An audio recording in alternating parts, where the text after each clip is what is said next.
How to apply home loans on Capitec Bank online. Hey guys, welcome back. In today's video, I'm going to walk you through the steps on how you can apply for the home loans on Capitec Bank. In order to begin with, first thing first, open up a web browser of your choice. So after that, on the web address bar, type in www.capitechhomeloans.co.za. So after you type in the link, you'll be directed to its official page, and once you're on this page, click on Apply Now, which is located right on top.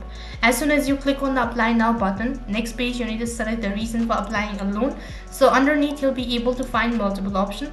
Click on a particular category or the reason for applying for a new home loan.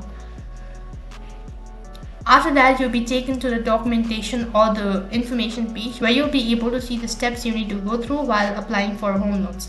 So in the left hand side bar, you'll be able to see the steps such as you need to go through 1 out of 4 steps, and it will approximately take 5 to 10 minutes.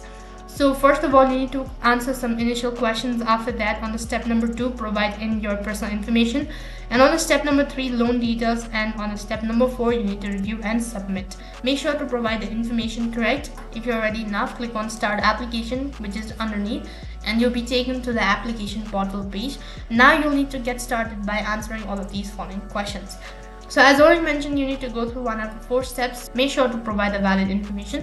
After that, you'll be notified through a statement or through an email that the request has been accepted, and all you have to do is just follow the instructions, and that is how you can apply for the Capitec Bank home loans. That is all for this video. I hope the video was helpful. Make sure to like, share and subscribe to our channel. Also make sure to comment down below for any further queries. Thank you for watching and see you in the next video.